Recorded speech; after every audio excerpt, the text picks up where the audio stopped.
Kamu kasih kamar ini ke istriku, atau kamu kemasi barang-barangmu. Arman, anak laki-lakiku, meneriakkan kata-kata itu tepat di tengah makan malam yang kubuat sendiri. Dia tidak berbisik, tidak mengisyaratkan. Dia membentaknya di depan semua orang, seolah aku ini pegawainya, seolah kamarku bisa dinegosiasikan, seolah aku tidak berhak berkata tidak di rumahku sendiri.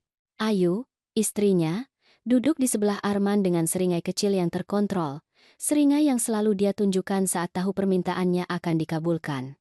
Adik iparku, Joko, mengalihkan pandangan, merasa tidak nyaman tapi memilih diam 1000 bahasa. Cucuku, Siti, mengatupkan bibirnya dan menunduk. Tidak ada yang membelaku, tidak ada yang bersuara. Dan aku, Siti 69 tahun, seorang janda, ibu yang mengabdi selama puluhan tahun, hanya duduk di sana merasakan sesuatu di dalam diriku patah dengan cara yang aneh. Itu bukan kesedihan, bukan kemarahan, tapi kejelasan. Untuk pertama kalinya, aku melihat situasi ini apa adanya. Anakku mengusirku dari kamar tidurku sendiri seolah aku pengganggu yang perlu dipindahkan. Aku tidak menangis, tidak memohon. Aku menarik napas, meletakkan sendok garpu di meja, dan berkata dengan suara yang begitu tenang hingga mengejutkanku sendiri. Baiklah, Arman. Aku akan kemasi barang-barangku. Keheningan yang terjadi sungguh mencekam. Arman menatapku, bingung, seolah dia mengharapkan aku marah atau menangis. Ayu tertawa gugup, Joko berdeham. Siti mendongak, terkejut. Tapi aku sudah berdiri, melipat serbet dengan hati-hati, dan berjalan menuju kamarku dengan punggung tegak. Malam itu, saat mereka masih di ruang makan berpura-pura semuanya normal, aku duduk di tepi ranjang, memegang ponsel. Aku mencari iklan rumah dijual yang menghadap ke laut. Ada iklan yang dikirim sahabatku, Budi, beberapa minggu lalu, sebuah rumah kecil nan cantik dengan balkon dan pemandangan laut lepas. Budi menulis, Siti, lihat ini. Suatu hari nanti kita akan punya rumah seperti ini, dan kita akan bersulang sambil melihat matahari terbenam. Aku hanya membalas dengan emoji tertawa, menganggapnya fantasi jauh. Namun malam itu, diiringi suara tawa palsu dari ruang makan, aku membuka pesan itu dan melihatnya dengan mata baru. Rumah itu 2 jam dari Jakarta Selatan, punya 2 kamar, dapur luas, dan harganya, meskipun tinggi, masuk akal dengan tabunganku. Tabungan yang kukumpulkan bertahun-tahun. Tahun-tahun bekerja sebagai akuntan, menghemat setiap rupiah setelah membayar tagihan rumah ini. Tahun-tahun menolak perjalanan, kemewahan, dan hal yang kuinginkan, karena selalu ada hal lebih mendesak. Uang kuliah Arman, mobil Arman, pernikahan Arman, sewa apartemen Arman dan Ayu. Aku mengambil tangkapan layar iklan itu, membuka aplikasi bank, dan memeriksa tabunganku. Cukup. Lebih dari cukup. Dan untuk pertama kalinya, aku memikirkan sesuatu yang membuatku merasa pusing sekaligus bebas. Uang ini milikku. Keesokan paginya, pukul 7, aku menghubungi agen properti. Seorang perempuan muda menjawab. Aku katakan aku ingin melihat properti itu hari itu juga. Setelah jeda singkat, dia menjawab, baik, Ibu Siti, saya temui pukul 11 pagi. Aku mengiyakan. Aku menutup telepon dan menatap layar seolah aku baru saja melewati garis tak terlihat. Arman turun pukul 9, berantakan dan menguap. Dia melihatku duduk di sofa dan mengerutkan kening. Sarapan sudah siap? Belum, jawabku tanpa melihat. Aku mau keluar. Mau kemana pagi-pagi begini? Ada janji. Dia mendengus, membuka kulkas, dan mulai mengambil isinya seolah rumah ini miliknya. Jangan lama-lama, ya. Ayu mau kamu antar dia ke mall nanti. Aku tidak bisa, kataku, dan bangkit dari sofa sebelum dia sempat menanggapi. Arman menatapku aneh, tapi tidak berkata apa-apa lagi. Aku naik ke kamarku yang kini, secara tidak resmi, sudah jadi milik Ayu, dan mengambil pakaian bersih. Aku berpakaian tenang. Celana jeans yang dibelikan Budi, blus putih sederhana, dan sepatu berjalan. Aku menatap cermin dan melihat wanita 69 tahun yang matanya masih menyimpan kejelasan dan rahangnya menunjukkan ketegasan. Aku meninggalkan rumah pukul 10:30 pagi. Arman menonton televisi. Ayu masih tidur. Tidak ada yang bertanya kemana aku pergi. Tidak ada yang menghentikanku. Aku berkendara 2 jam ke pesisir dengan jendela terbuka, mendengarkan daftar lagu lama yang kudengar saat muda. Sudah bertahun-tahun aku tidak menyetir sendirian selama ini. Sudah bertahun-tahun aku tidak melakukan apapun sendirian. Selalu ada seseorang yang butuh sesuatu, selalu ada panggilan, permintaan, atau keadaan darurat. Tapi hari itu, menyusuri jalan tol dengan angin menerpa wajah, aku merasa ringan. Aku tiba tepat pukul 11 pagi. Agen properti sudah di sana. Seorang pria 50-an dengan kemeja putih dan senyum ramah. Ibu Siti, senang bertemu.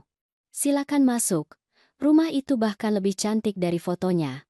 Kecil, ya, tapi penuh cahaya. Jendela-jendelanya langsung menghadap ke laut.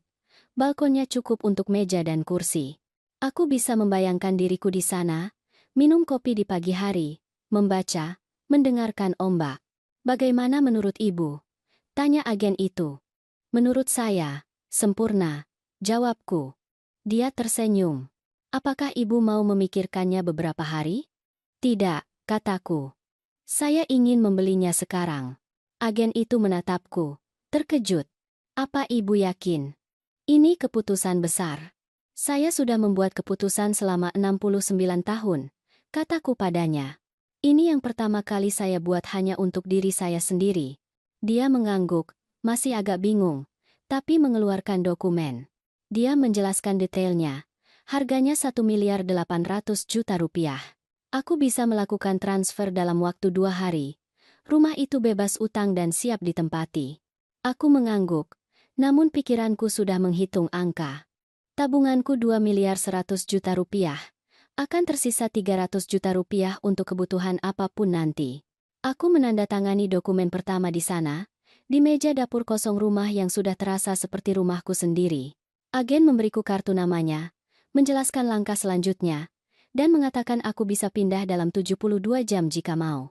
Baik, kataku. Saya mau pindah dalam 72 jam. Aku meninggalkan rumah itu dengan kunci sementara di tangan, berdiri di balkon menatap laut.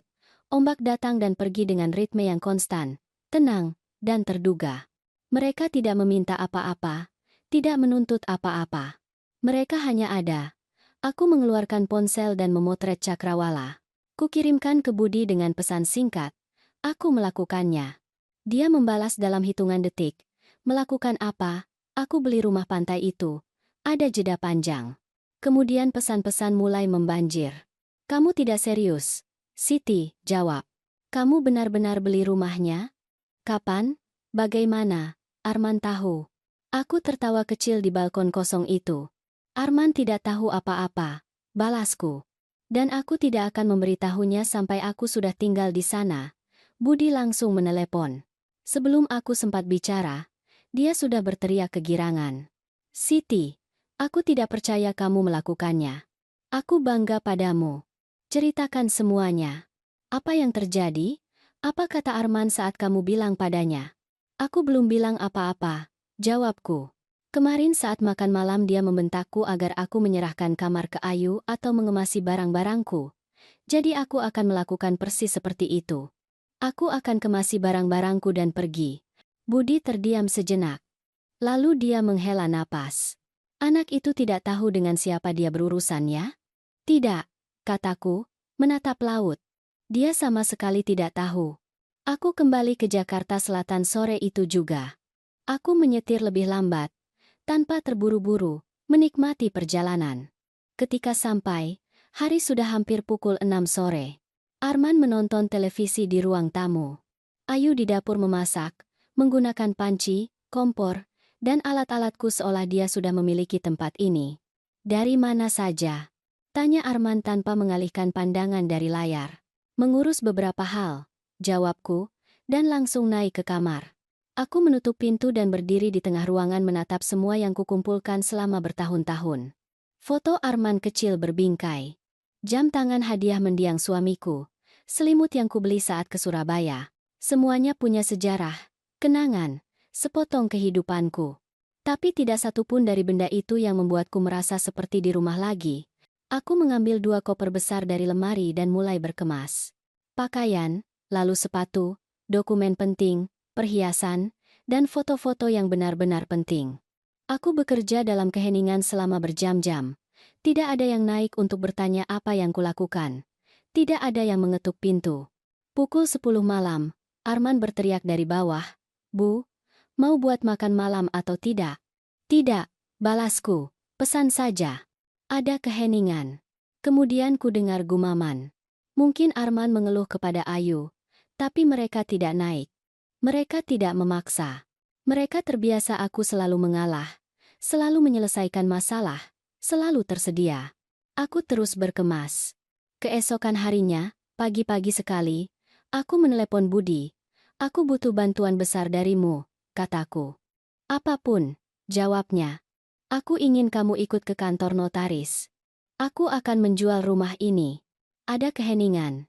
Lalu Budi berkata dengan suara tegas, "Aku akan tiba dalam 30 menit." Aku sarapan sendirian di dapur. Arman dan Ayu masih tidur di kamarku. Aku mencuci cangkir, mengeringkannya, dan menyimpannya.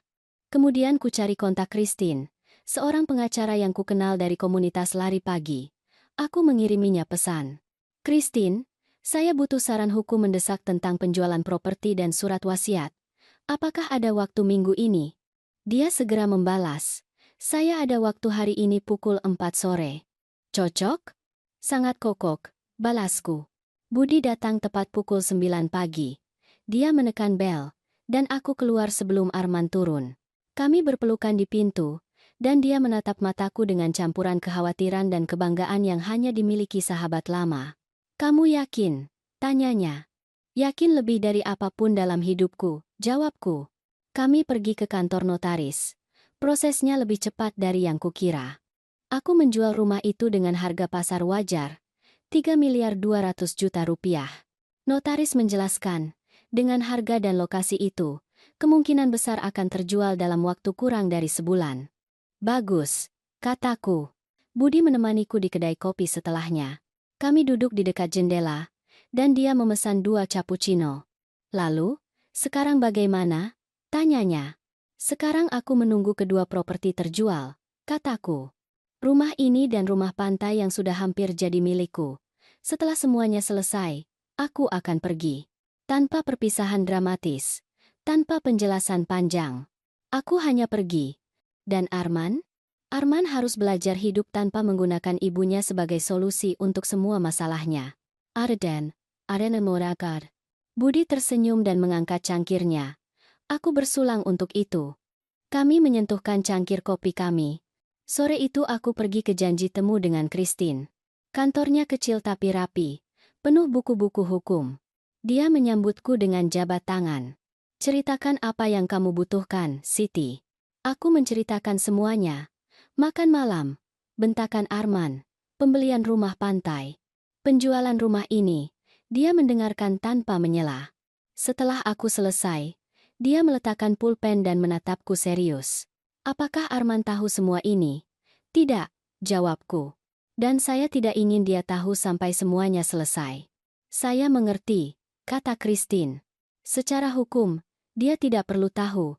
Rumah atas nama Anda, tabungan milik Anda. Anda tidak berkewajiban memberitahunya tentang keputusan finansial." "Bagus. Tapi," lanjut Christine, "Anda perlu memikirkan hal penting. Bagaimana jika Arman bereaksi buruk? Bagaimana jika dia mencoba menuntut atau mengklaim sesuatu?" "Biarkan dia coba," kataku. "Saya tidak berutang apa-apa padanya. Saya sudah memberinya segalanya selama 42 tahun. Itu sudah cukup." Christine mengangguk. "Kalau begitu kita akan melakukannya dengan benar.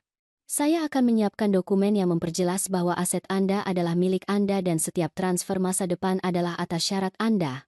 Saya juga akan memperbarui surat wasiat Anda." "Surat wasiat saya?" "Ya. Karena jika sesuatu terjadi pada Anda, saya ingin Anda memiliki kendali penuh atas siapa menerima apa. Adakah orang lain selain Arman?" "Cucu saya, Siti," kataku. "Dia selalu berbeda, selalu memperlakukan saya dengan kasih sayang tulus, bukan karena kewajiban." "Bagus. Kita akan memasukkannya." Aku meninggalkan kantor itu merasakan sesuatu yang tidak kurasakan bertahun-tahun. Kendali. Kendali atas hidupku, uangku, masa depanku. Beberapa hari berikutnya di rumah itu terasa aneh. Aku masih tinggal di sana, memasak, membersihkan, melakukan hal yang selalu kulakukan. Tapi ada yang berubah. Aku tidak lagi melakukannya secara otomatis. Aku melakukannya sambil tahu bahwa setiap hari yang berlalu adalah satu hari berkurang di tempat itu. Arman dan Ayu sudah menempati kamarku seolah itu selalu milik mereka. Ayu mengubah tata letak lemari, memindahkan perabotan, menggantung pakaiannya di tempat pakaianku dulu. Arman tidak bertanya bagaimana perasaanku tidur di kamar tamu. Dia hanya berasumsi aku sudah menerima posisiku. Suatu sore, saat aku di dapur menyiapkan makan malam, Ayu turun membawa daftar belanja. "Siti," katanya tanpa basa-basi, "aku mau kamu ke supermarket dan beli barang-barang ini." Arman dan aku mengundang beberapa teman hari Sabtu. Dia menyerahkan daftar itu. Kubaca isinya, anggur mahal, keju impor, daging premium, makanan penutup dari toko roti tertentu. Semuanya mudah mencapai 2 juta rupiah lebih. Dan siapa yang akan membayar ini? Tanyaku tanpa melihat dari kertas. Ayu menatapku seolah pertanyaanku absurd. "Ya, kamu. Jelas. Ini kan rumahmu." "Oh," jawabku, melipat daftar itu. Pikirku, ini bukan rumahku lagi. Pikirku, sekarang ini rumah mereka. Dia mengerutkan kening. "Jangan mulai drama, Siti. Kamu tahu maksudku." "Ya, aku tahu persis maksudmu," kataku, dan mengembalikan daftar itu padanya. "Kalau mau pesta, silakan saja. Tapi kamu yang bayar." Mulut Ayu ternganga, terkejut. "Ada apa denganmu? Kenapa bertingkah begini?"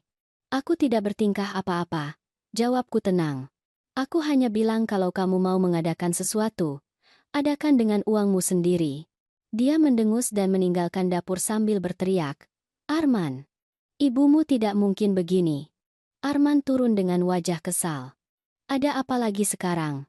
Ibumu bilang tidak mau bayar makanan untuk pesta hari Sabtu," kata Ayu, menyilangkan tangan. Arman menatapku seolah aku anak kecil manja. "Bu, jangan mempersulit. Hanya makan malam." "Tepat sekali," kataku. "Hanya makan malam, yang bisa kalian bayar."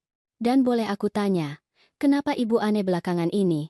tanya Arman, meninggikan suara. "Sejak minggu lalu ibu aneh. Melawan. Tidak mau bantu. Sepertinya ibu kesal kami di sini." "Aku tidak kesal kalian di sini," kataku, menatap matanya. "Aku kesal kalian memperlakukanku seolah aku bekerja untuk kalian." "Tidak ada yang memperlakukan ibu seperti itu," kata Ayu. "Tidak?" tanyaku. "Lalu apa sebutannya untuk yang terjadi saat makan malam minggu lalu? Apa sebutannya membentakku untuk mengemasi barang jika aku tidak menyerahkan kamarku?" Ada keheningan canggung. Arman mengalihkan pandangan. Ayu mengatupkan bibirnya. "Ibu bereaksi berlebihan," kata Arman akhirnya. "Aku tidak membentak. Aku hanya minta ibu bersikap masuk akal." "Kamu memintaku bersikap masuk akal," ulangku perlahan, dengan membentakku. "Di depan semua orang. Dan the next time Danai. Indana dan Deleda, andai. Andana man."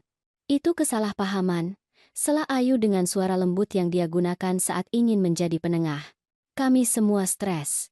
Arman tidak bermaksud mengatakannya seperti itu, tapi dia mengatakannya seperti itu, jawabku. "Dan kamu mengambil kamarku. Jadi kurasa kesalahpahaman itu baik-baik saja untuk kalian." Arman mendengus. "Tahukah ibu, aku tidak akan berdebat soal ini. Kalau ibu tidak mau bantu makanan, tidak usah bantu. Kami akan urus sendiri." "Bagus," kataku, dan kembali ke pekerjaanku. Mereka kembali naik ke kamar, bergumam satu sama lain. Kudengar potongan-potongan kata. "Dia tidak tertahankan. Aku tidak tahu ada apa dengannya. Dia tidak seperti ini sebelumnya." Mereka benar. Aku tidak seperti itu sebelumnya. Sebelumnya, aku selalu bilang ya. Sebelumnya, aku minta maaf untuk hal yang bukan salahku. Sebelumnya, aku hidup untuk menyenangkan mereka. Malam itu, setelah semua orang tidur, aku turun ke ruang tamu dan duduk di sofa dengan ponselku. Aku membuka obrolan dengan Budi dan menulis. Setiap hari yang kuhabiskan di sini, aku menyadari betapa banyak waktu yang kubuang menjadi orang yang mereka inginkan. Dia membalas segera. "Tapi kamu tidak membuang waktu lagi. Sekarang kamu mendapatkannya kembali. Aku tersenyum dalam kegelapan ruang tamu. Keesokan harinya, agen properti meneleponku. Ibu Siti, saya punya kabar baik. Sudah ada 3 orang tertarik melihat rumah ibu. Bisakah kita jadwalkan kunjungan minggu ini? Ya, jawabku, tapi harus pada waktu tertentu. Antara pukul 10 pagi dan 2 siang. Saat anak saya tidak ada, agen itu tidak bertanya. Dia hanya berkata, bagus. Saya atur semuanya dan konfirmasi kepada ibu. Aku menutup telepon dan menatapnya. Ini terjadi. Ini benar-benar terjadi. Pada hari Rabu, pasangan pertama datang melihat rumah. Arman dan Ayu sedang keluar mengurus keperluan. Aku menyambut agen dan calon pembeli. Mereka muda, baru menikah, dengan kegembiraan di mata yang muncul saat mencari rumah pertama. Aku menunjukkan setiap ruangan. Dapur luas, ruang tamu terang, halaman belakang kecil tapi terawat. Mereka bertanya, mengambil foto, mengukur. Akhirnya, di pintu, mereka berkata, cantik, Bu. Kami akan memikirkannya dan memberi kabar. 2 kunjungan lain datang minggu itu, semuanya saat Arman tidak ada, dan semuanya berakhir dengan kalimat yang sama, kami akan memikirkannya. On the come, and well. Pada hari Jumat, Christine meneleponku. Siti, dokumennya sudah siap. Bisakah Anda datang dan menandatanganinya? Saya akan ke sana besok, kataku. Sabtu pagi, saat Arman dan Ayu masih tidur, aku meninggalkan rumah dan pergi ke kantor Christine. Dia menyambutku dengan kopi hangat dan folder tebal penuh kertas. Ini surat wasiat terbaru Anda, katanya, menunjuk dokumen pertama. Siti menerima 60% dari aset Anda. Arman menerima 40%. Dan ini klausul yang menetapkan, jika ada yang mencoba menggugat wasiat, mereka otomatis kehilangan bagiannya. Aku menandatangani setiap halaman, merasakan campuran lega dan sedih. Lega karena aku melindungi milikku. Sedih karena aku harus melindungi diri dari anakku sendiri. Bagaimana perasaan Anda? Tanya Christine saat aku selesai. Seperti akhirnya bangun, jawabku. Sore itu, ketika aku kembali, Arman dan Ayu sedang berdebat dengan suara rendah di ruang tamu. Ketika mereka melihatku, mereka langsung berhenti bicara. Dari mana saja? Tanya Arman. Keluar, jawabku tanpa detail. Keluar kemana? Mengurus beberapa hal. Dia menatapku curiga, tapi tidak mendesak. Ayu, di sisi lain, memiliki ekspresi saat dia merencanakan sesuatu.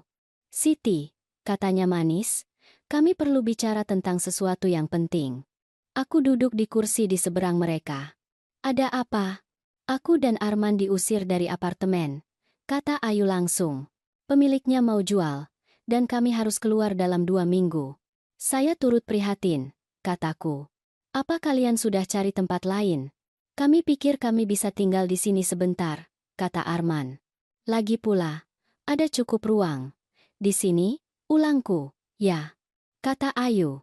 Tidak akan selamanya. Hanya sampai kami menemukan sesuatu. Beberapa bulan, mungkin. Aku menatap mata Ayu, lalu menatap Arman. Keduanya menatapku dengan campuran harapan dan tuntutan yang disamarkan sebagai kebutuhan. Tidak, kataku. Sederhana. Apa? Tanya Arman. Tidak. Kalian tidak bisa tinggal di sini. Bu, kata Arman, meninggikan suara. Kami keluarga ibu. Apa ibu akan membiarkan kami di jalanan? Aku tidak akan membiarkan kalian di jalanan. Jawabku tenang.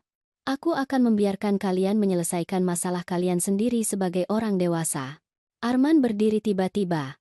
Aku tidak percaya apa yang kudengar. Ada apa dengan ibu? Sejak kapan ibu seegois ini? Egois. Aku mengulang kata itu perlahan, membiarkannya bergema di udara. Menarik kamu menggunakan kata itu. Lalu mau kunamakan apa lagi? Katanya, mengayunkan tangan. Ibu punya rumah sebesar ini sendirian dan tidak mau membantu anak sendiri. Rumah ini tidak besar, Arman. Hanya 3 kamar. 1 milikku, yang sekarang kalian tempati. Satunya kamar tamu tempat aku tidur sekarang. Dan yang ketiga kantor kerjaku. Ya sudah, ubah kantor jadi kamar tidur, kata Ayu. Tidak susah. Aku menatapnya tajam. Kantorku adalah tempat aku menghasilkan uang yang membayar rumah ini. Di mana kamu sarankan aku bekerja? Di dapur? Janganlah berlebihan, kata Arman. Ibu selalu melebih-lebihkan. Aku menarik napas. Aku tidak akan berdebat soal ini. Jawabannya tidak. Bu, kata Arman, mengubah nada. Kini lebih lembut, lebih manipulatif. Aku tahu ibu stres belakangan ini. Aku tahu aku mungkin mengatakan hal yang tidak seharusnya saat makan malam. Tapi kita ini keluarga. Keluarga harus saling membantu. Keluarga harus saling menghormati, balasku. Dan kamu sudah lama tidak menghormatiku. Itu tidak benar, tidak? Tanyaku. Apa sebutannya membentakku untuk mengemasi barang jika aku tidak menyerahkan kamarku? Hormat, aku sudah minta maaf untuk itu. Dia berbohong. Dia tidak mengatakannya. Dia tidak pernah mengatakannya, tapi aku tahu mengarangnya adalah caranya keluar dari pembicaraan. Tidak, Arman. Kamu tidak minta maaf. Kamu bahkan tidak mengakui kamu melakukannya. Ayu menyela dengan suara korban yang dia tahu cara menggunakannya dengan baik. Siti, kami benar-benar dalam kesulitan. Kami tidak punya tempat tinggal. Apa kamu benar-benar akan memunggungi kami? Kalian orang dewasa yang punya pekerjaan. Jawabku. Kalian bisa sewa tempat lain. Kalian bisa pinjam uang. Kalian bisa lakukan apa yang dilakukan jutaan orang saat butuh tempat tinggal. Tapi kamu ibunya. Ayu mendesak. Ibu seharusnya membantu. Dan aku sudah melakukannya, kataku, bangkit dari kursi. Aku membantu kalian selama 42 tahun. Aku bayar kuliahmu, Arman. Aku belikan mobil pertamamu. Aku pinjamkan uang untuk pernikahan. Aku bantu kalian sewa lebih dari yang bisa kuingat. Aku sudah cukup membantu. Indonesia Gomanya, aku tidak percaya ibu bersikap seperti ini, kata Arman dengan suara bergetar, berpura-pura hampir menangis. Ibu kandungku sendiri menolak atap untukku. Aku tidak menolak atap untukmu, kataku, berjalan menuju tangga. Aku menolak atap milikku. Ada bedanya. Aku naik ke kamarku, kamar tamu, dan mengunci pintu. Kudengar Arman dan Ayu berbicara di bawah. Suara mereka meninggi. Kudengar kata-kata lepas. Tidak tahu terima kasih. Egois. Wanita tua pahit. Letswe. Tesmarutan. Aku duduk di ranjang dan membuka ponsel. Aku mengirim pesan kepada Budi. Baru saja terjadi. Mereka minta pindah ke sini. Aku bilang tidak. Dia membalas dengan pesan suara. Suaranya terdengar bangga. Siti, kamu pahlawanku. Bagaimana reaksi mereka? Seperti yang diharapkan, balasku. Teriakan, ancaman, drama. Oh, ayolah, balas Budi. Egois itu yang mereka lakukan padamu seumur hidup. Kamu hanya menetapkan batasan. Itu bukan keegoisan. Itu bertahan hidup. Aku tersenyum, menatap layar. Terima kasih, Budi. Malam itu, Arman dan Ayu keluar tanpa memberitahu kemana mereka pergi. Mereka kembali larut. Setelah tengah malam, kudengar mereka naik tangga, masuk ke kamar lamaku, dan menutup pintu lebih keras dari yang seharusnya. Minggu pagi, aku bangun pagi seperti biasa. Aku turun ke dapur dan membuat kopi hanya untuk diriku sendiri. Aku tidak lagi membuat sarapan untuk semua orang. Aku hanya menuang cangkirku, membuat rotiku, memotong buahku. Arman turun sekitar pukul 11 pagi, tampak seperti tidak tidur nyenyak. Dia melihatku duduk di meja membaca berita di tablet dan tidak berkata apa-apa. Dia langsung ke pembuat kopi, menuang secangkir, dan berdiri bersandar di konter, menatapku. Apa? Tanyaku tanpa melihat. Tidak ada, katanya. Aku hanya ingin tahu apa yang terjadi pada ibu. Apa yang terjadi padaku? Ulangku. Ya. Ibu dulu berbeda. Ibu peduli dengan keluarga ibu. Aku meletakkan tablet dan menatapnya. Aku dulu sangat peduli pada keluargaku sampai aku lupa pada diriku sendiri. Itu bedanya. Dia mendengus.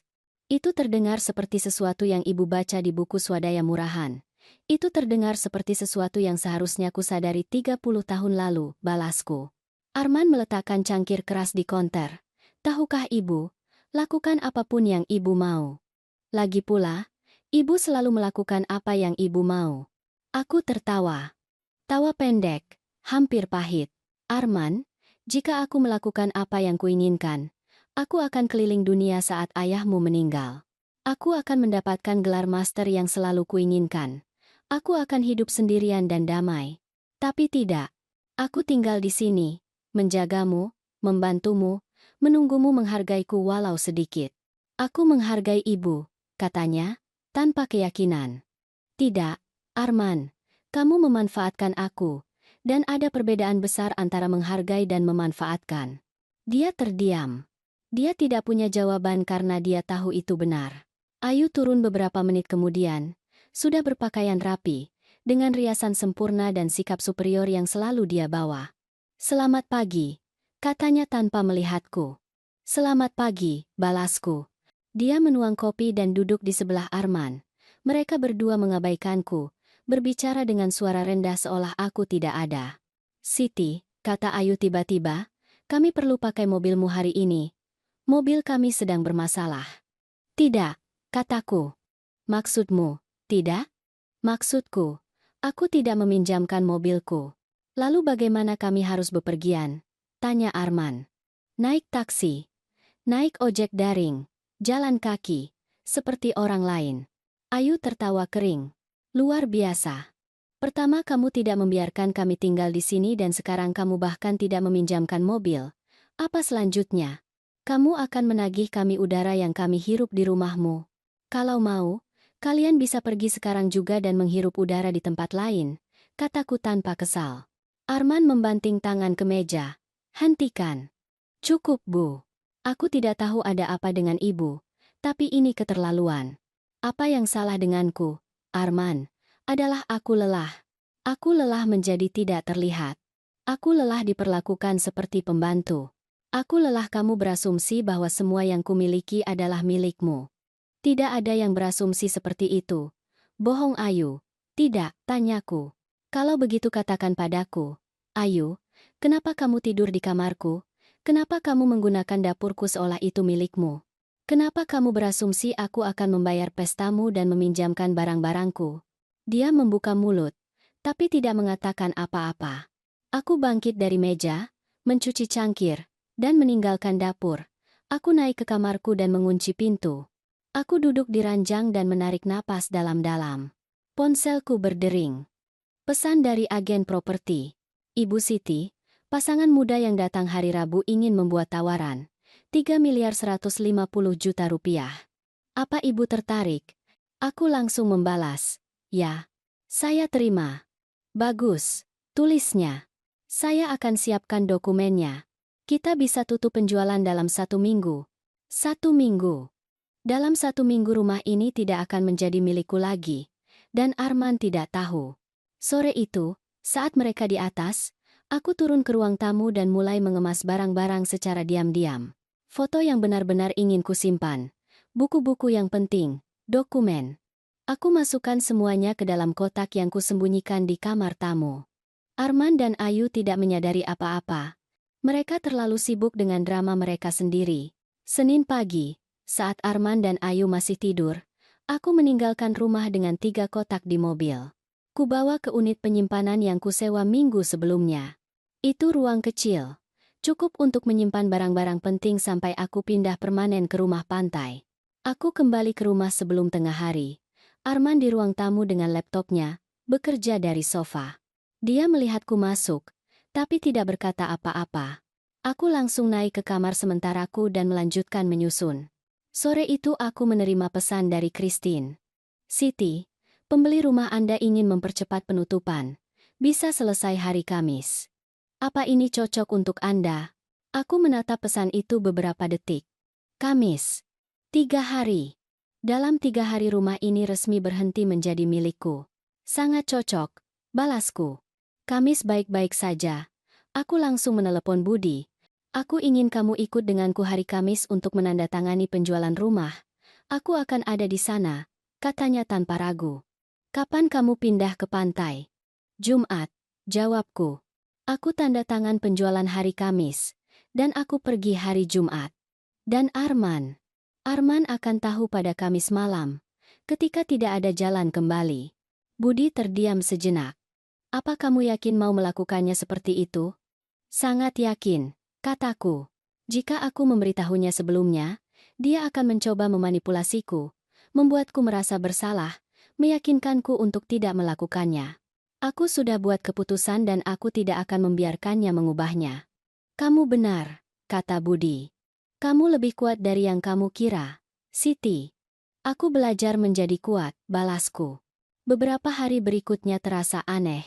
Aku masih tinggal di rumah itu, berjalan di lorong, memasak, tapi secara mental aku tidak lagi di sana. Aku sudah di pantai, di rumah baruku, di kehidupan baruku.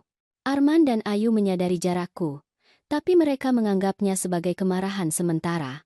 Mereka pikir itu akan berlalu, bahwa aku akan kembali menjadi ibu yang patuh seperti biasa. Pada hari Selasa, Ayu mencoba strategi berbeda. Dia masuk ke dapur saat aku menyiapkan makanan dengan senyum palsu. Siti, katanya manis.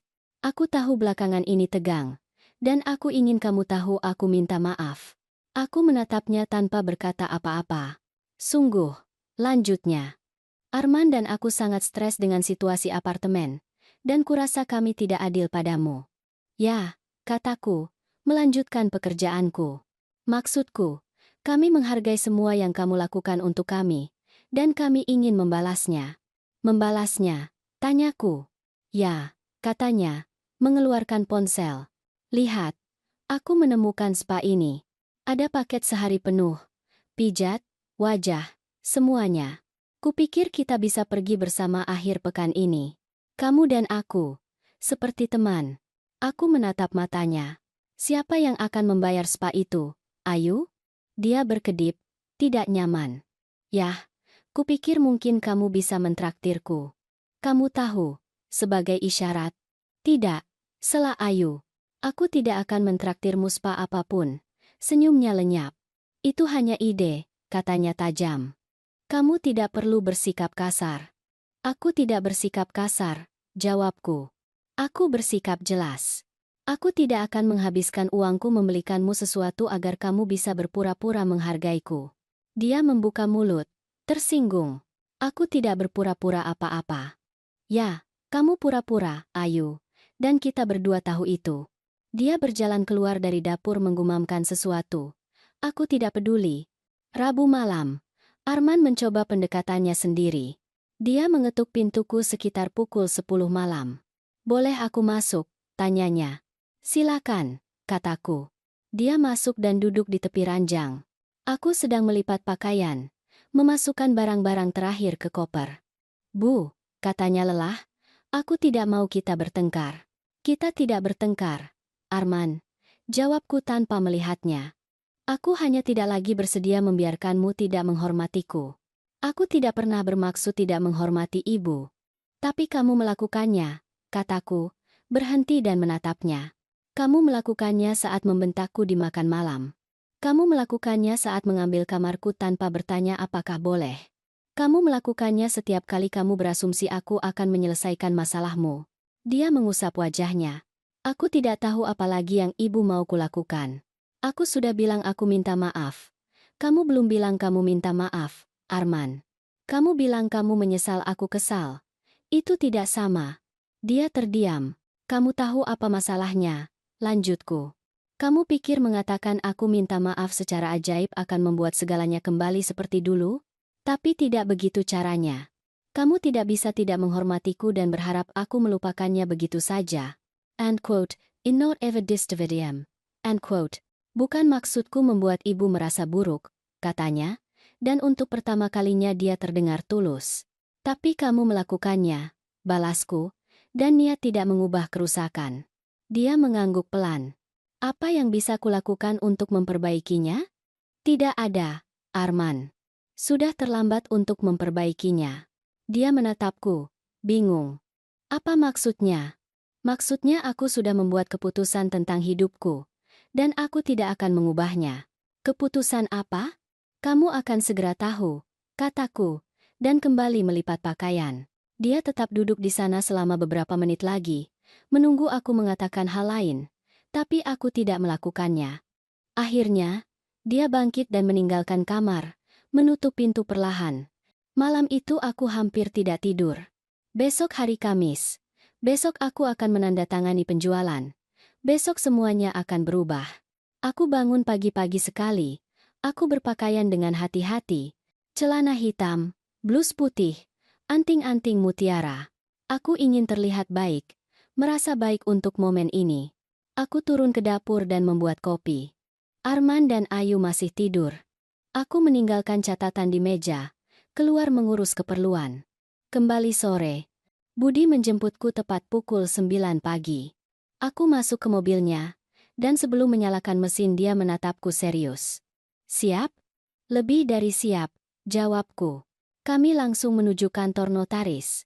Pembeli sudah di sana, pasangan muda. Kami menyapa secara formal dan duduk mengelilingi meja notaris. Notaris membacakan semua dokumen dengan suara monoton. Dia menjelaskan syarat, ketentuan, tanggal. Pembeli akan membayar 3.150 juta rupiah. Transaksi akan selesai hari ini. Aku punya waktu sampai hari Minggu untuk mengosongkan properti sepenuhnya. Ada pertanyaan? Kata notaris. Tidak ada, jawabku. Aku menandatangani setiap halaman, satu persatu. Namaku dalam tulisan tangan, Siti, menyegel akhir dari sebuah era. Setelah selesai, notaris menyerahkan cek kepadaku. 3.150 juta rupiah. Aku memegangnya, merasakan beban kebebasan. Budi meremas tanganku di bawah meja. Kami meninggalkan kantor notaris sekitar tengah hari. Budi memelukku di jalan. Kamu melakukannya, katanya. Kamu benar-benar melakukannya. Ya, jawabku, dan terkejut merasakan air mata di mataku. Itu bukan air mata kesedihan, melainkan air mata kelegaan. Mau makan sesuatu sebelum kembali? Tanya Budi. Ya? Kataku. Aku mau merayakan. In the datis and donated next to nice. Kami pergi ke restoran kecil favorit, yang menghadap ke taman. Kami memesan anggur putih dan nasi goreng. Kami bersulang untuk awal yang baru. Kapan kamu akan memberitahu mereka? Tanya Budi. Malam ini, jawabku. Saat aku sampai di rumah. Mau kuantar? Tidak. Kataku. Aku harus melakukan ini sendiri. Aku kembali ke rumah sekitar pukul 5 sore. Mobil Arman diparkir di luar. Aku menarik napas dalam-dalam sebelum membuka pintu. Aku masuk dan menemukan Arman dan Ayu di ruang tamu menonton televisi. Mereka mendongak ketika melihatku. Dari mana saja? Tanya Arman. Mengurus beberapa hal, jawabku, meletakkan tasku di meja. Hal apa? Ayu mendesak. Milikku. Kataku sederhana. Dia menatapku dengan ekspresi kesal, tapi tidak berkata apa-apa lagi. Aku naik ke kamarku dan duduk di ranjang selama beberapa menit, menyiapkan diri mental untuk apa yang akan terjadi. Pukul 7 malam aku turun lagi. Arman di dapur membuat sandwich. Ayu masih di ruang tamu dengan ponselnya.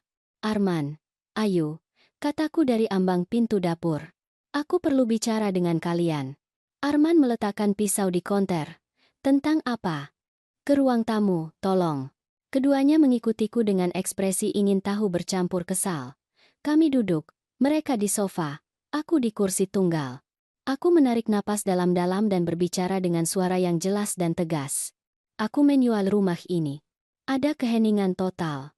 Arman menatapku seolah dia tidak mengerti kata-kataku. Ayu berkedip beberapa kali. Apa yang ibu katakan? Tanya Arman. Aku menjual rumah ini. Aku tanda tangan dokumen pagi ini. Pemilik baru akan mengambil alih hari Minggu. Arman berdiri tiba-tiba. Apa? Ibu tidak bisa melakukan itu. Aku sudah melakukannya. Jawabku tenang. Ini rumahku, teriaknya. Aku tumbuh di sini. Ibu tidak bisa menjualnya tanpa konsultasi denganku. Rumah ini atas namaku, Arman. Aku tidak perlu konsultasi denganmu tentang apapun. Ayu juga berdiri. Tunggu, tunggu. Dan di mana tepatnya kami harus tinggal? Itu masalah kalian, bukan masalahku, jawabku. Masalah kami. Ulang Arman tidak percaya. Bu, ibu baru saja membuat kami tunawisma. Kalian sudah tunawisma di sini seminggu yang lalu. Saat aku bilang kalian tidak bisa tinggal, masalahnya, kalian tidak percaya padaku. Ini tidak mungkin terjadi, kata Ayu, mondar-mandir. Ini pasti lelucon. Ini bukan lelucon, kataku. Kalian punya waktu sampai hari Minggu untuk mengeluarkan barang-barang kalian. Tidak, teriak Arman. Aku tidak akan menerima ini. Aku akan bicara dengan pengacara. Aku akan menggugat penjualan ini. Kamu bisa coba, balasku.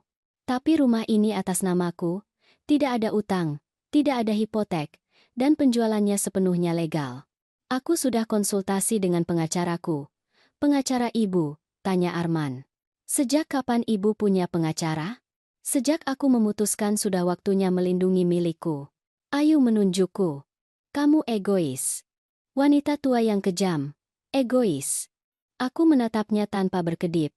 Katakan padaku, Ayu, apakah aku egois karena menjual rumahku? Atau aku egois karena aku tidak mengizinkanmu terus memanfaatkanku? Kami memanfaatkan ibu? Teriak Arman. Kami keluarga ibu. Dan aku ibumu. Bukan solusi untuk semua masalahmu. Arman mengusap rambutnya. Jelas putus asa. Bu, tolong. Pasti ada cara untuk memperbaiki ini. Batalkan penjualannya. Bilang ibu berubah pikiran. Aku tidak membatalkan apa-apa. Tapi kami tidak punya tempat tinggal. Kalau begitu mulailah mencari, kataku, bangkit dari kursi. Kalian punya waktu 3 hari. Arman menghalangi jalanku. Aku tidak akan membiarkan ibu melakukan ini. Minggir, Arman, kataku dengan suara rendah tapi tegas. Tidak sampai ibu jelaskan ada apa dengan ibu. Siapa ibu? Karena orang ini bukan ibuku. In the crows to life, in the Sinchons, and the dawn, and the Ninden. Kamu benar, balasku. Ini bukan ibu yang kamu kenal. Ibu itu lelah menjadi tidak terlihat. Ibu ini memutuskan untuk hidup untuk dirinya sendiri. Aku mendorongnya dengan lembut dan naik tangga. Kudengar Ayu berteriak di bawah. Ini belum selesai. Kami akan menuntutmu. Silakan. Teriakku dari atas. Bicara dengan semua pengacara yang kalian mau. Aku masuk ke kamar dan mengunci pintu. Aku duduk di ranjang dan menunggu jantungku berhenti berdetak begitu cepat. Aku telah melakukannya. Aku telah mengatakan yang sebenarnya. Dan langit tidak runtuh. Ponselku berdering. Itu Budi. Kamu sudah kasih tahu mereka?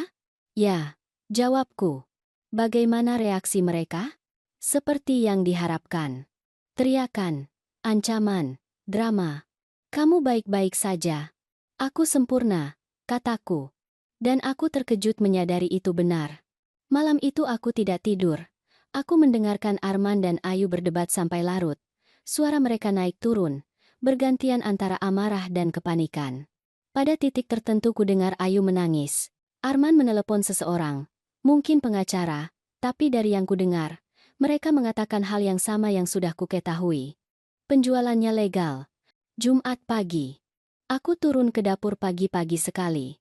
Arman sudah di sana, duduk di meja dengan secangkir kopi dingin di depannya. Dia punya lingkaran hitam di bawah mata dan rambutnya berantakan. Bu, katanya ketika melihatku. Kita perlu bicara. Kita sudah bicara kemarin, balasku, menuang kopi. Tidak, bicara sungguh-sungguh, tanpa teriak. Tolong. In fact the sense of gonded expectaten has a video. Had a decided the fact that not a videos and a new medios a video. Aku duduk di seberangnya. Bicaralah. Aku tahu aku salah, katanya, menatap cangkirnya. Aku tahu aku mengatakan hal-hal mengerikan. Aku tahu aku memperlakukan ibu dengan buruk. Ya, kamu melakukannya. Dan aku minta maaf. Aku benar-benar minta maaf. Aku menatap matanya, mencari ketulusan. Aku menemukan keputusasaan. Arman, kataku lembut, masalahnya bukan hanya apa yang kamu katakan saat makan malam. Masalahnya makan malam itu hanya puncak dari segalanya. Sudah bertahun-tahun kamu memperlakukanku seolah aku ada hanya untuk menyelesaikan masalahmu. Itu tidak benar, protesnya lemah. Ya, benar, desaku. Kapan terakhir kali kamu tanya kabarku? Kapan terakhir kali kamu mengunjungiku hanya karena kamu ingin melihatku? Bukan karena kamu butuh sesuatu. Dia terdiam. Tepat, kataku.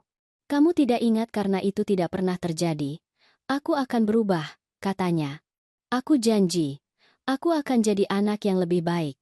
And that's connects to them. Aku tidak butuh kamu jadi anak yang lebih baik, Arman. Sudah terlambat untuk itu. Yang kubutuhkan adalah menjalani hidupku tanpa merasa aku berutang sesuatu pada seseorang sepanjang waktu.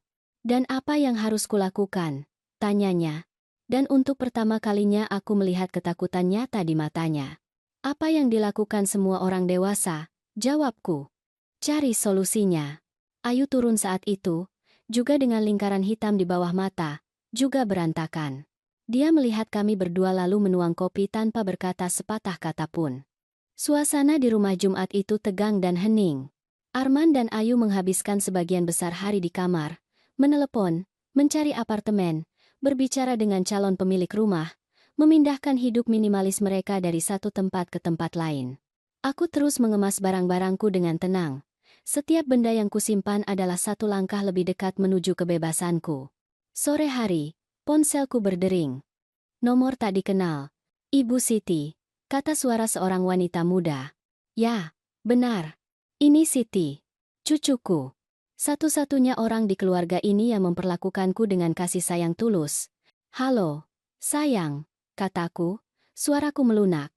Nenek, katanya, dan dia terdengar khawatir. Ayah meneleponku. Dia bilang nenek menjual rumah. Ya, Siti. Nenek menjualnya. Benarkah? Benar sekali. Ada jeda. Lalu dia berkata, bagus. Bagus? Tanyaku, terkejut. Ya, bagus. Aku dengar apa yang ayah katakan pada nenek saat makan malam minggu lalu. Aku ada di sana, ingat? Aku malu. Aku marah. Tapi aku tidak tahu harus bilang apa. Aku merasakan ada yang mengganjal di tenggorokanku. Apa yang nenek lakukan sudah benar, lanjut Siti. Nenek pantas menjalani hidup nenek. Nenek pantas dihormati. Dan jika ayah tidak akan memberikannya, nenek pantas pergi. Terima kasih, sayang, kataku, suaraku tercekat. Nenek akan kemana? Tanyanya. Nenek beli rumah di pantai. Jawabku. Kecil, tenang, dengan pemandangan laut. Kedengarannya indah. Memang indah. Aku boleh berkunjung? Tanyanya malu-malu. Kapanpun kamu mau, Siti. Kamu akan selalu diterima. Setelah menutup telepon dari Siti, aku duduk di kamar menatap keluar jendela. Mendengar dukungannya terasa seperti menerima pelukan setelah hari-hari yang dingin. Setidaknya seseorang di keluarga ini mengerti. Sabtu pagi berawan. Aku bangun pagi dan terus berkemas. Aku sudah punya 4 koper penuh dan 6 kotak tertutup. Budi akan datang membantu membawanya ke unit penyimpanan nanti. Aku turun ke dapur dan menemukan Ayu duduk di meja dengan laptop terbuka. Matanya merah, seperti dia menangis semalaman. Selamat pagi, kataku netral. Dia bahkan tidak mendongak. Tidak pagi, balasnya. Aku menuang kopi dan bersandar di konter. Keheningan itu pekat, tidak nyaman. Kami menemukan apartemen, kata Ayu akhirnya tanpa menatapku. Mengerikan. Kecil, tua, di daerah yang buruk. Tapi hanya itu yang bisa kami bayar. Aku tidak berkata apa-apa. Harganya Rp1.200.000 sebulan. Lanjutnya, lebih dari 2 kali lipat dari yang kami bayar sebelumnya. Dan mereka minta deposit 2 bulan ditambah bulan pertama. Itu Rp3.600.000 yang tidak kami punya. Dia terus berbicara seolah aku akan menawarkan bantuan. Seolah semua ini adalah negosiasi. Kami harus pinjam, katanya. Akhirnya menatapku. Mungkin dari adikku. Yang tidak akan pernah membiarkan kami lupa bahwa dia harus menyelamatkan kami. Kamu masih berharap aku menawarkan untuk membayarnya, kan? Tanyaku. Kamu ibunya. Jawab Ayu. Kupikir kamu setidaknya peduli. Aku peduli pada Arman, kataku. Yang tidak kupedulikan adalah terus menjadi solusi permanennya untuk masalah yang dia ciptakan sendiri. Kami tidak menciptakan ini, katanya, meninggikan suara. Kamu yang menciptakannya. Kamu membuat kami tunawisma. Kalian punya rumah. Balasku tenang. Apartemen yang kalian sewa, yang kalian hilang karena tidak mampu membayarnya. Itu bukan salahku.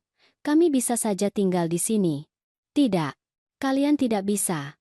Ini rumahku, dan aku memutuskan menjualnya. Kamu kejam, kata Ayu, suaranya bergetar. Aku selalu berpikir kamu orang baik, tapi kamu kejam. Aku menatapnya langsung. Kamu tahu apa yang kejam, Ayu? Kejam adalah membentak seseorang untuk mengemasi barang di rumahnya sendiri. Kejam adalah mengambil kamar seseorang tanpa izin. Kejam adalah berasumsi bahwa seseorang ada hanya untuk melayanimu. Aku tidak pernah melakukan itu. Ya, kamu melakukannya. Sejak kamu masuk ke keluarga ini, kamu memperlakukanku seperti pegawai, bukan ibu mertua. Ayu menutup laptopnya dengan keras. Aku tidak akan berdebat lagi denganmu. Kamu menang bagaimanapun juga. Kamu mempermalukan kami. Kamu memperjelas kamu tidak menginginkan kami di sini. Ini bukan soal menginginkanmu atau tidak, kataku. Ini soal fakta bahwa aku tidak lagi akan mengorbankan kedamaianku demi kenyamananmu. Dia mengambil laptopnya dan meninggalkan dapur tanpa berkata apa-apa lagi. Budi tiba pukul 10 pagi dengan mobil SUV-nya. Kami berdua mulai membawa kotak dan koper turun. Arman keluar dari kamarnya ketika mendengar suara. "Apa yang ibu lakukan?" tanyanya. "Membawa barang-barangku ke unit penyimpanan," jawabku. "Sekarang? Ibu tidak akan menunggu sampai besok?" Tidak ada alasan untuk menunggu. Dia berdiri di tangga, melihatku membawa turun satu kotak demi satu. Dia tidak menawarkan bantuan. Dia hanya menonton dengan ekspresi campuran bingung dan terluka. Aku dan Budi melakukan 3 perjalanan ke unit penyimpanan. Pada perjalanan terakhir, saat kami menutup pintu SUV, Budi berkata, "Besok hari besarnya." "Besok aku pergi," jawabku. "Bagaimana perasaanmu?" "Ringan," jawabku. Seolah beban yang kubawa selama puluhan tahun sudah terangkat. Kami kembali ke rumah saat tengah hari. Arman dan Ayu juga berkemas. Aku melihat kotak-kotak di ruang tamu. Pakaian menumpuk, barang-barang berserakan. Rumah yang sudah bertahun-tahun menjadi rumahku kini tampak seperti tempat yang dibongkar.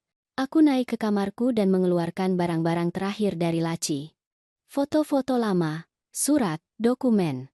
Semuanya muat dalam kotak kecil. Sungguh mengejutkan betapa sedikit yang sebenarnya kubutuhkan. Malam itu aku membuat makan malam hanya untuk diriku sendiri. Sepiring nasi goreng sederhana. Arman dan Ayu memesan makanan dari luar dan makan di kamar mereka. Kami tidak bertemu sepanjang sore. Sekitar pukul 9 malam, seseorang mengetuk pintuku. Itu Arman.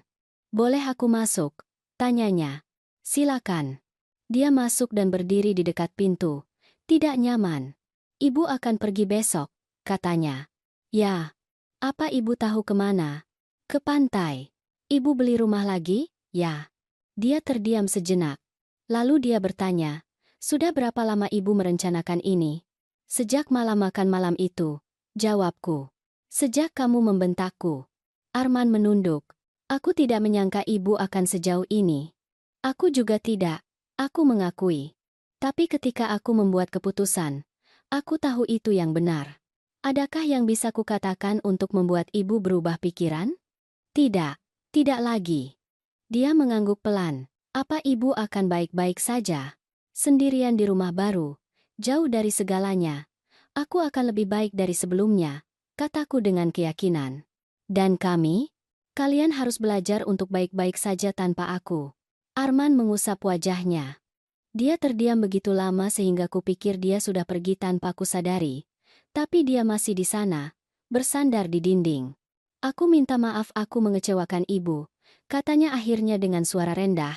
Aku menatapnya dan melihat sesuatu yang tidak kulihat bertahun-tahun. Kerapuhan tulus.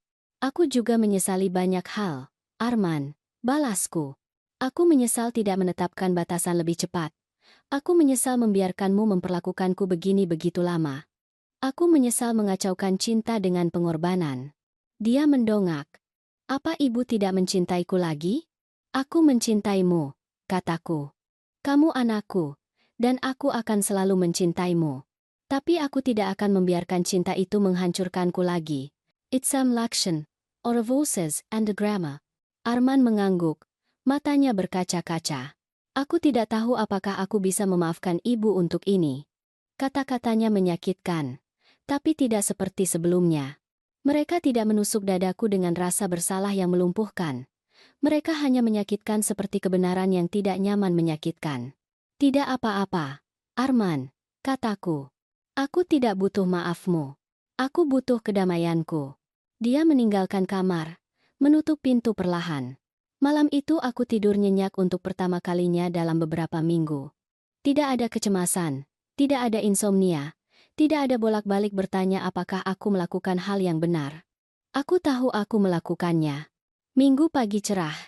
Aku bangun pukul 6 pagi, mandi, dan berpakaian nyaman untuk perjalanan. Aku membawa 2 koper terakhir ke bawah dan meletakkannya di dekat pintu. Arman dan Ayu masih tidur. Budi tiba tepat pukul 7 pagi. Kami memuat koper ke SUV-nya, lalu aku kembali masuk ke rumah untuk berjalan-jalan terakhir. Aku menyusuri setiap ruangan. Ruang tamu tempat Arman mengambil langkah pertamanya. Dapur tempat aku memasak ribuan makanan. Halaman belakang tempat suamiku biasa membaca koran. Setiap sudut punya kenangan.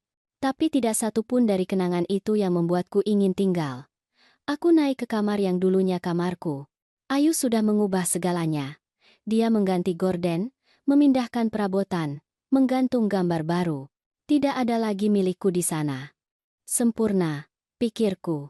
Aku turun dan menemukan Arman di ruang tamu. Dia sudah bangun dan berdiri di sana dengan piyamanya, tampak seperti tidak tidur. Ibu pergi sekarang, tanyanya. Ya? Boleh aku minta alamat baru ibu? Aku akan berikan pada Siti. Aku akan memberikannya pada Siti, balasku. Jika dia memutuskan untuk membagikannya kepadamu, itu keputusannya. Arman mengatupkan rahangnya. Apa akan begini sekarang? Akan begini sampai kamu menunjukkan padaku bahwa kamu bisa menghormati batasanku. Dia tidak menanggapi. Aku berjalan menuju pintu. Sebelum pergi, aku berbalik sekali lagi. Jaga dirimu, Arman. Ibu juga. Bu. Katanya. Suaranya tercekat. Aku meninggalkan rumah dan menutup pintu di belakangku. Aku tidak menoleh ke belakang. Tidak ada air mata. Hanya desahan panjang yang membebaskan. Budi menungguku di SUV dengan senyum lebar. Siap untuk hidup barumu? Lebih dari siap, jawabku. Kami berkendara 2 jam ke pesisir mendengarkan musik, tertawa, merencanakan semua yang akan kami lakukan di rumah baru. Budi akan tinggal bersamaku untuk akhir pekan untuk membantuku beres-beres. Kami tiba di rumah pantai sekitar pukul 10 pagi. Matahari bersinar di atas laut dan suara ombak adalah satu-satunya yang terdengar. Budi mematikan mesin dan kami berdua duduk sejenak menatap rumah itu. Ini milikmu, kata Budi. Ini milikku, ulangku. Dan kata-kata itu terdengar luar biasa. Kami keluar dari SUV dan aku membuka pintu depan dengan kunciku. Rumah itu berbau bersih, seperti awal yang baru. Jendela-jendela membiarkan cahaya alami yang menerangi setiap sudut. Itu kecil tapi sempurna. Aku dan Budi menghabiskan sisa hari dengan membongkar. Kami menaruh pakaianku di lemari, menatap perabotan yang kubeli seminggu sebelumnya, dan menggantung beberapa foto. Menjelang sore, rumah itu sudah terasa seperti rumah. Kami duduk di balkon dengan sebotol anggur putih, melihat matahari terbenam. Langit dicat dengan warna oranye dan merah muda saat matahari tenggelam di cakrawala. Aku bersulang untukmu, kata Budi, mengangkat gelasnya. Untuk wanita paling berani yang kukenal. Kami menyentuhkan gelas dan minum dalam keheningan. Apa menurutmu Arman akan baik-baik saja? Tanyaku setelah beberapa saat. Dia akan baik-baik saja pada akhirnya, jawab Budi. Tapi itu bukan tanggung jawabmu, Siti. Aku tahu. Tapi dia tetap anakku. Dan kamu tetaplah seseorang yang pantas hidup tanpa rasa bersalah. Dia benar. Aku tahu itu. Tapi puluhan tahun menjadi ibu tidak hilang dalam semalam. Malam itu, setelah Budi tidur di kamar tamu, aku tetap sendirian di balkon menatap bintang-bintang. Aku mengeluarkan ponsel dan memotret laut gelap yang hanya diterangi oleh bulan. Kukirimkan ke Siti dengan pesan. Nenek sudah sampai di rumah. Dia langsung membalas dengan emoji hati dan kemudian, aku sangat senang, Nek. Aku akan segera mengunjungimu. Aku tersenyum, menatap layar. Lalu datang pesan lain. Dari nomor yang tidak kusimpan, tapi aku mengenali kode areanya. Itu Arman. Bu, bunyi pesan itu, Ayu dan aku dapat apartemennya. Kami pindah besok. Aku hanya ingin ibu tahu. Aku tidak membalas. Bukan karena aku ingin bersikap kejam, tapi karena tidak ada yang perlu dikatakan. Pesan lain tiba 5 menit kemudian. Aku tahu ibu marah, dan aku mengerti. Tapi aku harap suatu hari kita bisa bicara. Aku menyimpan ponsel dan kembali menatap laut. Hari-hari berikutnya dipenuhi kedamaian yang tidak kurasakan bertahun-tahun. Aku akan bangun dengan suara ombak, sarapan di balkon, berjalan di pantai, membaca, memasak hanya untuk diriku sendiri. Tidak ada teriakan, tidak ada tuntutan, tidak ada rasa bersalah. Budi tinggal bersamaku sepanjang minggu. Kami berjalan di pinggir laut, mengunjungi pasar, mencoba warung makan kecil. Rasanya seperti liburan permanen. Pada hari Rabu, saat kami minum kopi di kafe, ponselku berdering. Itu Joko, adik iparku. Siti, katanya ketika aku menjawab, aku perlu bicara denganmu. Halo, Joko. Ada apa? Arman menceritakan semuanya padaku. Tentang rumah, kepindahan, semuanya. Ya, kataku, menunggu ceramah, dan aku ingin kamu tahu aku di pihakmu. Aku terdiam, terkejut. Apa yang Arman lakukan padamu saat makan malam itu mengerikan. Lanjut Joko. Aku ada di sana. Aku mendengarnya. Dan aku malu karena aku tidak mengatakan apa-apa. Tapi aku terkejut. Aku tidak percaya keponakanku akan bicara pada ibunya seperti itu. Terima kasih sudah mengatakan itu. Jawabku, merasa lega. Kamu melakukan hal yang benar dengan pergi, katanya. Kamu melakukan hal yang benar dengan menjual rumah. Terkadang keluarga menyakitimu lebih dari orang asing. Dan kamu tidak harus tinggal hanya karena mereka keluarga. Joko dan aku bicara hampir 1 jam. Dia bilang dia sudah bicara dengan Arman, mengatakan padanya persis apa yang dia pikirkan tentang perilakunya. Bahwa Arman awalnya membela diri, tapi akhirnya mengakui dia salah. Dia takut, kata Joko, takut kehilanganmu. Tapi dia masih belum mengerti bahwa dia sendiri yang menyebabkan ini. Suatu hari dia akan mengerti, kataku. Tapi itu bukan masalahku lagi. Tuan the Namalai Dispat, and has bulan into anaram. Ketika aku menutup telepon, Budi menatapku ingin tahu. Siapa itu? Joko, jawabku. Dia menelepon untuk bilang aku melakukan hal yang benar. Budi tersenyum. Dunia berpihak padamu, Siti. Sore itu, saat kami berjalan di pantai, aku menerima pesan lain. Kali ini dari Ayu. Pesan panjang. Dimulai dengan mengatakan dia tidak pernah berpikir semuanya akan sejauh ini. Bahwa dia juga tumbuh dengan ibu yang sulit dan mungkin itulah mengapa dia tidak menyadari kapan dia melewati batas. Bahwa dia menyesal membuatku merasa tidak terlihat di rumahku sendiri. Dia tidak minta maaf secara langsung. Tapi dia mendekati itu. Aku tidak tahu apakah Arman dan kamu bisa memperbaiki keadaan. Tulisnya di akhir. Tapi aku ingin kamu tahu aku mengerti mengapa kamu pergi. Aku membaca pesan itu 3 kali, lalu kutunjukkan pada Budi. Kamu akan membalas, tanyanya. Belum, kataku. Aku butuh waktu untuk memproses. Budi mengangguk. Kamu punya waktu seumur hidup. Unquote stoi commando kalen. Pada hari Jumat, Siti meneleponku dengan panggilan video. Wajahnya muncul di layar dengan senyum berseri-seri. Nenek, katanya. Nenek terlihat sangat baik. Terlihat bahagia. Aku merasa bahagia. Jawabku. Aku memutar ponselku untuk menunjukkan padanya pemandangan laut dari balkon. Dia berteriak kegirangan. Indah sekali. Nek, aku sangat bangga padamu. Terima kasih, sayang. Bagaimana kabarmu? Baik, katanya. Aku pergi membantu ayah pindahan kemarin. Apartemennya kecil, tapi bersih. Kurasa mereka akan baik-baik saja. Nenek senang mendengarnya. Ayah tanya tentang nenek, kata Siti ragu-ragu. Dia tidak tahu apakah harus menelepon nenek atau memberi nenek ruang. Bilang padanya dia bisa meneleponku ketika dia siap untuk percakapan nyata. Balasku. Tidak ada teriakan. Tidak ada manipulasi. Hanya kejujuran. Siti mengangguk. Aku akan bilang padanya. Kami menghabiskan sisa panggilan video membicarakan kuliahnya, pekerjaannya, hidupnya. Dia bilang dia sudah mulai terapi untuk memproses beberapa hal tentang keluarganya. Dia bilang terapisnya mengatakan penting untuk menetapkan batasan sehat. Sama seperti nenek, katanya. Nenek menetapkan batasan dan menghargai diri nenek sendiri. Itu yang sedang kupelajari juga. Aku merasa bangga padanya. Sabtu sore, Budi harus kembali ke Jakarta Selatan. Kami berpisah dengan pelukan panjang di pintu. Apa kamu akan baik-baik saja sendirian? Tanyanya. Aku akan sempurna, jawabku. Jika kamu butuh aku, telepon saja.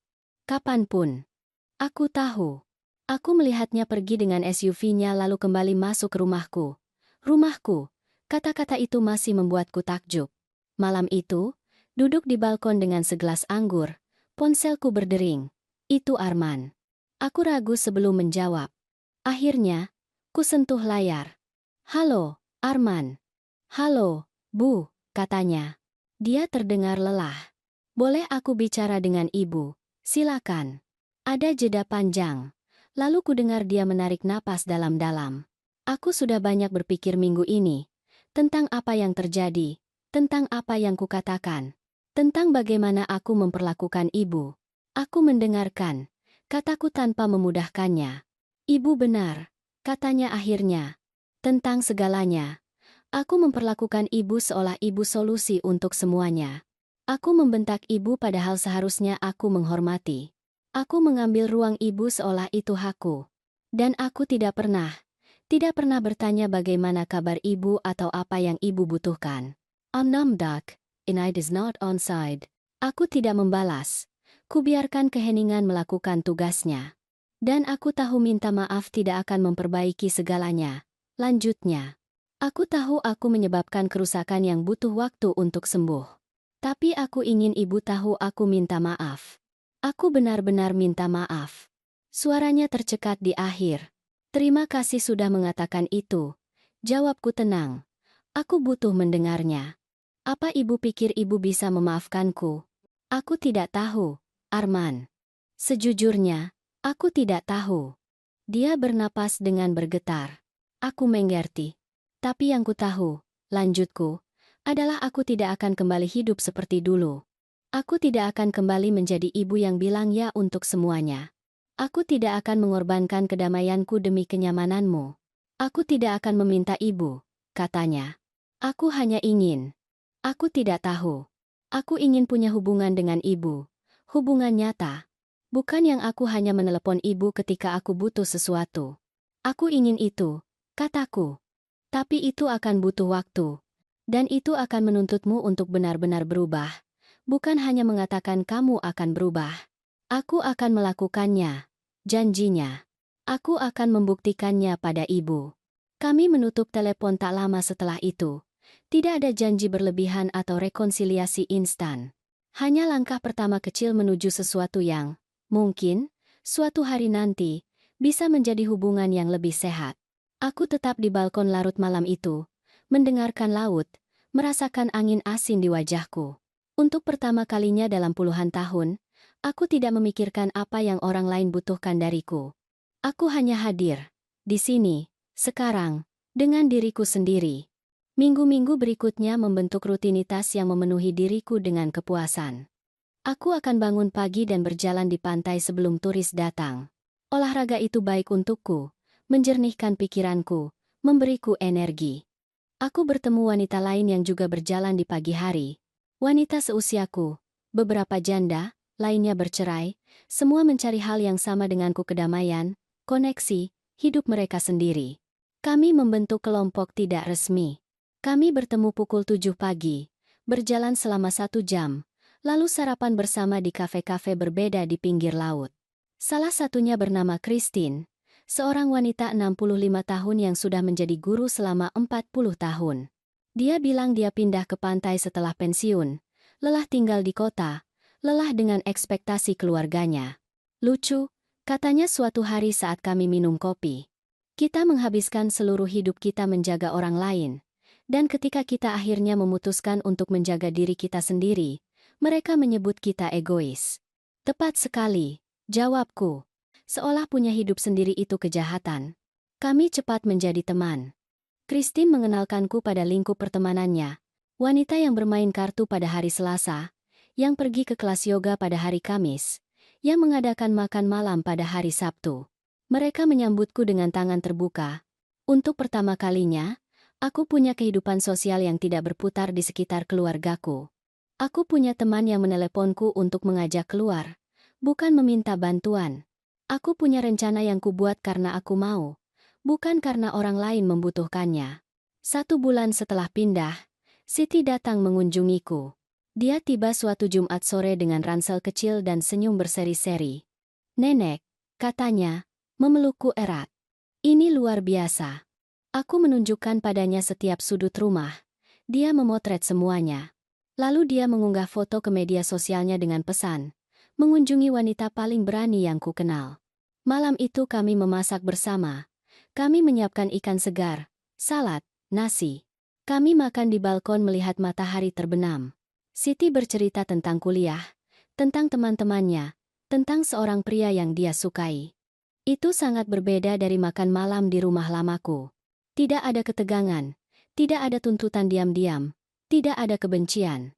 Hanya ada percakapan tulus antara dua orang yang benar-benar saling mencintai.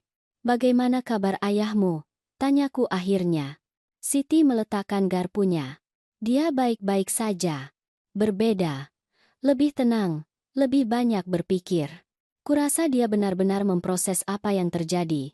Dan Ayu juga berbeda. Kurang. Aku tidak tahu bagaimana mengatakannya. Kurang menuntut. Mungkin." "Nenek senang mendengarnya," kataku tulus. Siti menatapku dengan mata gelap itu. "Ayah ingin mengunjungi nenek. Tapi dia takut nenek akan bilang tidak." "Nenek tidak akan bilang tidak," jawabku. "Tapi nenek belum siap." "Aku mengerti," kata Siti. "Dan dia juga akan mengerti."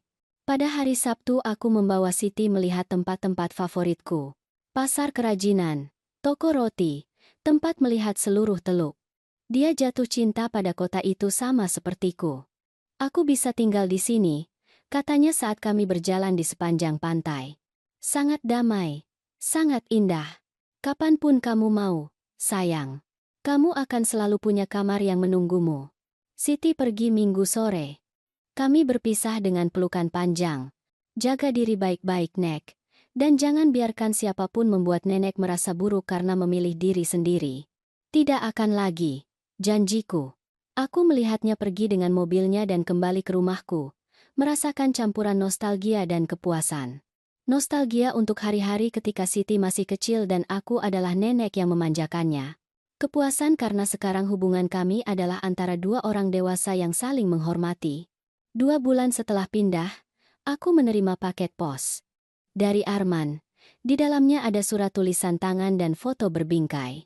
Foto itu adalah Arman saat berusia 5 tahun. Kami di taman. Dia di pundakku. Kami berdua tertawa. Aku lupa foto itu ada. Surat itu berbunyi, "Bu, aku menemukan foto ini saat berkemas. Ini mengingatkanku pada siapa ibu selalu bagiku.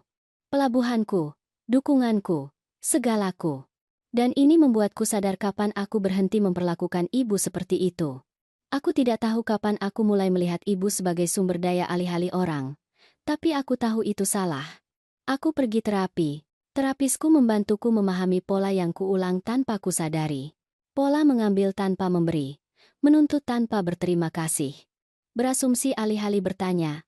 Aku tidak menulis untuk meminta ibu kembali atau memaafkan semuanya segera. Aku hanya ingin ibu tahu aku sedang berusaha menjadi lebih baik. Untukku, untuk Ayu, dan suatu hari nanti, kuharap, untuk ibu.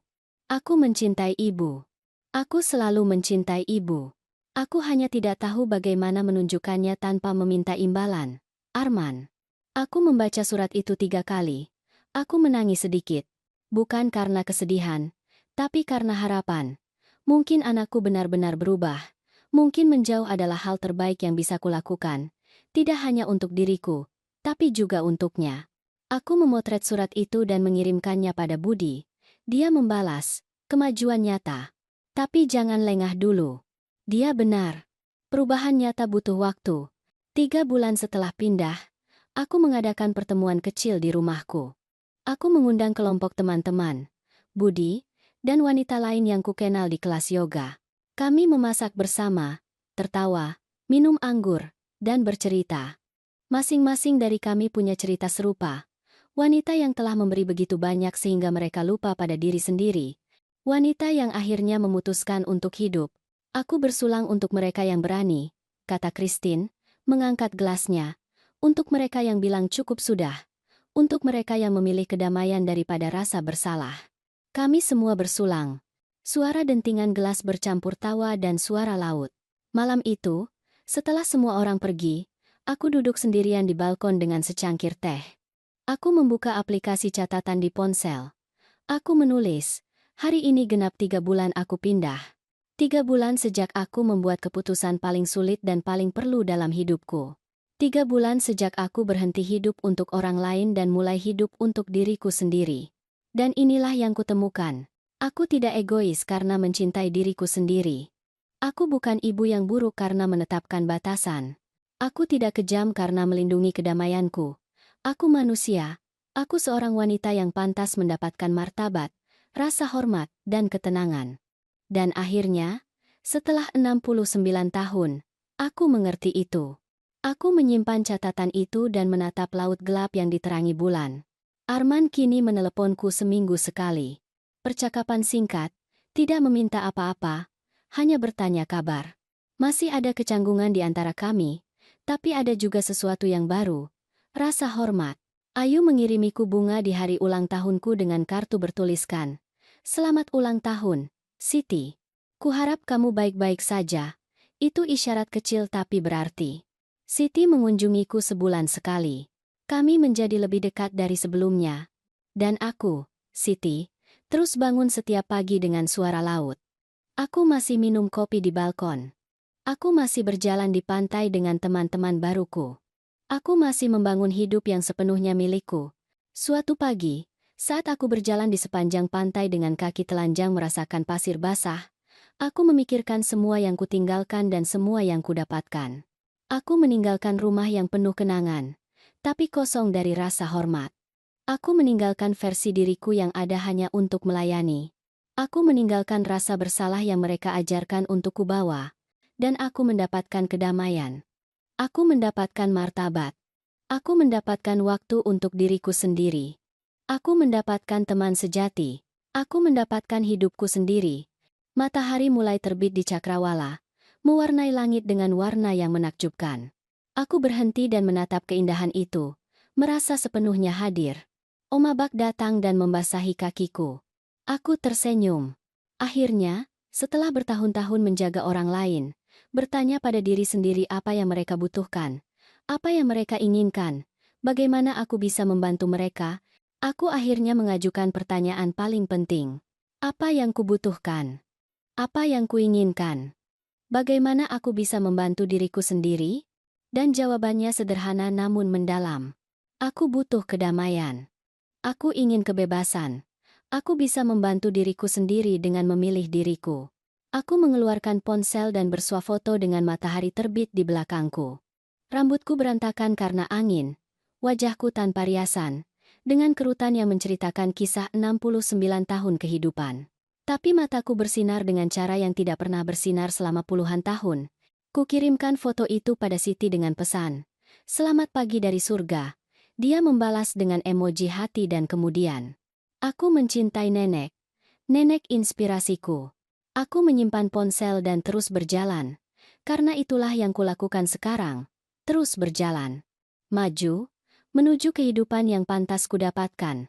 Menuju kedamaian yang sudah lama ku cari. Akhirnya, setelah bertahun-tahun menjadi ibu, istri, perawat, penyelamat, setelah bertahun-tahun menjadi segalanya bagi semua orang kecuali diriku sendiri, aku adalah orang yang memutuskan siapa yang harus kujaga. Dan aku telah memilih untuk menjaga diriku.